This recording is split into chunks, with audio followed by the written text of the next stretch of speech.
Hoy hablaremos sobre la crisis de la gasolina que está afectando a todos los venezolanos. ¿Cuál es su origen? Es, sin duda alguna, la destrucción sistemática de nuestra PDVSA, que llegó a ser la segunda petrolera del mundo y hoy no aparece en ningún lado que no sea números negativos. Y la segunda razón es porque hicimos pésimas alianzas comerciales que han llevado a un nivel de caída de la producción jamás visto. ¿Y cuál es la situación actual de esta crisis de la gasolina? Bueno, que así como ha caído la producción de petróleo, también ha caído la producción de la gasolina. Porque nuestras refinerías están en el suelo. Apenas una de ellas está operativa y parcialmente. De haber producido más de 500.000 de barriles diarios, hoy apenas producimos 30.000. Y con eso, si acaso, se surte la ciudad de Caracas.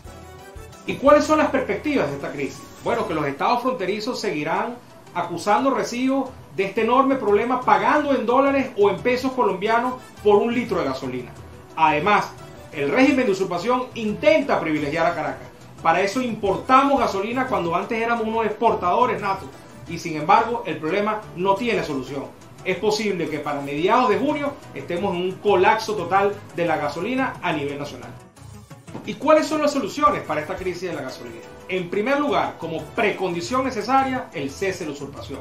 En Venezuela no se va a arreglar ni este ni ningún otro problema hasta que no haya un cambio político.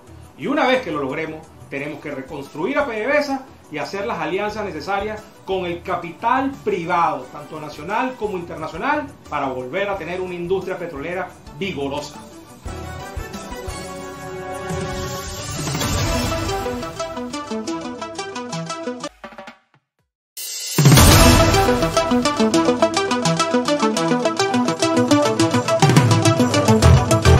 Hoy hablaremos sobre la terrible inflación que afecta a todos los venezolanos.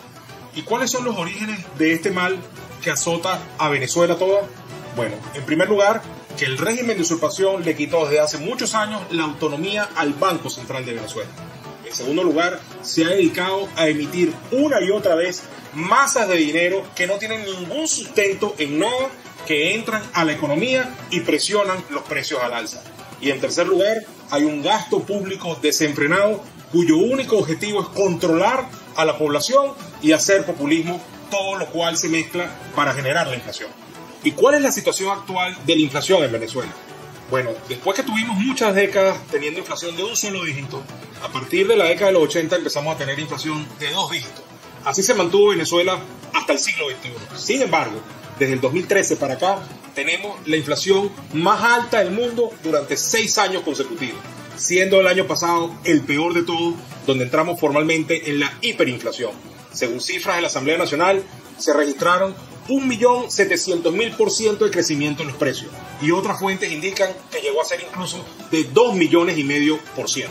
Eso es una barbaridad y nos mete en el nefasto club de las 5 hiperinflaciones más graves de la historia de la humanidad.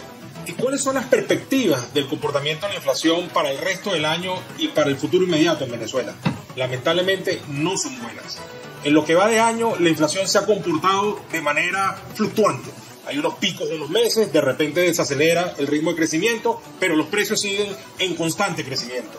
De hecho, el Fondo Monetario Internacional calcula que será de 10 millones% al final del año. Eso no lo sabemos. Lo que sí sabemos es que desde el 2013 hasta esta fecha ha habido un acumulado de 350 millones% de inflación en estos 6 años, mientras que la economía, por el contrario, se ha contraído en casi 60%. Es decir, estamos en el peor de los mundos. Los precios suben y la economía, por el contrario, decrece. ¿Y cuáles son las soluciones para este terrible mal que afecta a todos los venezolanos? Bueno, en primer lugar, devolverle su autonomía al Banco Central de Venezuela, quien debe ser el rector de la política monetaria. En segundo lugar, dejar de emitir ese dinero que no tiene ningún sustento, que se llama coloquialmente dinero inorgánico, porque eso genera presión sobre los precios. En tercer lugar, poner en su sitio al gasto público y equilibrar las cuentas de la nación. Y por último, hay que darle un gran impulso a la producción de bienes y servicios nacional, porque eso va a equilibrar la balanza entre el dinero circulante en la economía y la oferta de esos bienes para que no haya más inflación y no sigan subiendo los precios.